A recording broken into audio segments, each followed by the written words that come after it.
Hey guys, so I have been wanting to create a YouTube channel for some time. I have a podcast called the Brown Girl Podcast, but I thought this YouTube channel would be a fun way to kind of connect with audiences on different lifestyle kind of things outside the podcast. So this is our first video. Thank you so much for tuning in. This video is going to be a what's in my purse kind of video. So I'm going to share 8 things that I almost always have in my purse at all times. So this is a Longchamp Le Pliage. I think that's how you pronounce it. I actually bought this when I was in Paris a couple years ago. It's kind of wearing on the edges, but I think I'm just gonna try to basically use it until it's completely worn out and then invest into something nicer. So the first thing is my makeup bag, this pink little makeup bag that I've now had for probably over 7 years. Interestingly enough, I also picked this up in Paris on a different trip. I think it was Thanksgiving 2016. My friend and I, we took a trip to Paris.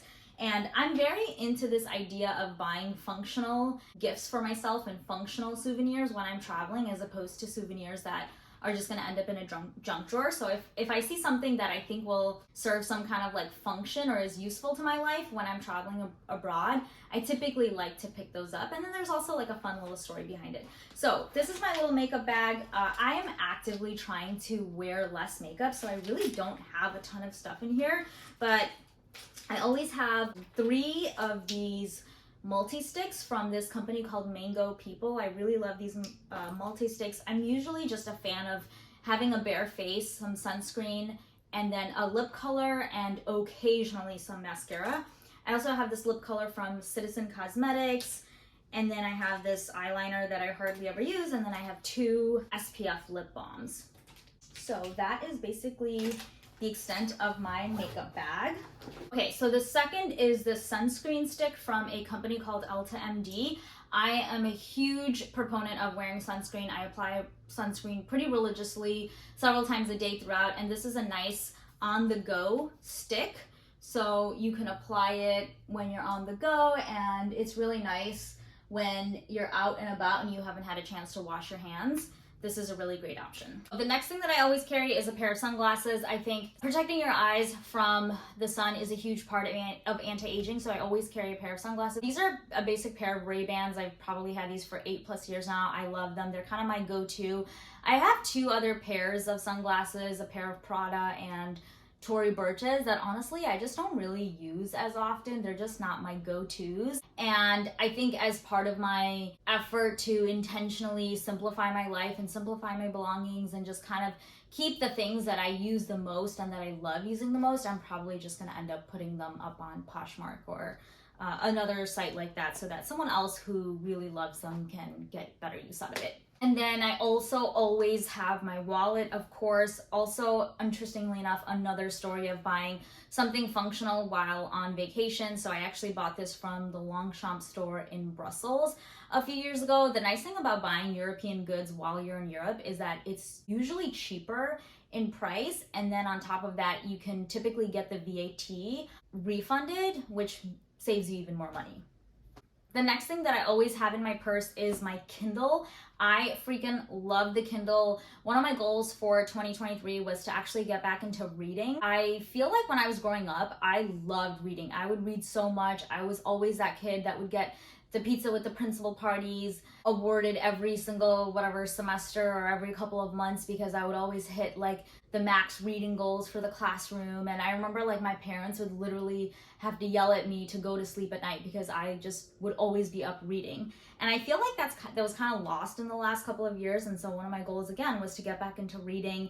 And I always thought I would only like reading traditional books until my ex gifted me with a Kindle, and it was truly one of the best gifts that I've gotten. I'm all about supporting authors. I love the idea of supporting authors, but I think that I found it kind of frustrating that I was buying these Kindle books and it would be the same price as just a regular traditional paperback book, and I just kind of feel like out of principle, a Kindle ebook should be cheaper than an actual traditional hardcover paperback book.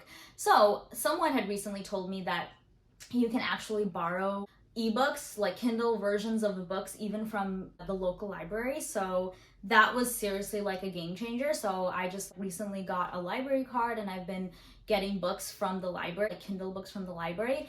And I've actually found that getting books from the library and only having an allotted amount of time to actually read it has helped me be a lot more disciplined and consistent with reading, because most of the books that I'm getting from the library are typically books that have a lot of holds on it. So if there's a book that has a hold on it, you can't renew it. So that also creates a lot of like discipline within me to be like, oh shit, I really need to read this book, otherwise I'm gonna have to give it up and then I'm probably never gonna see it again.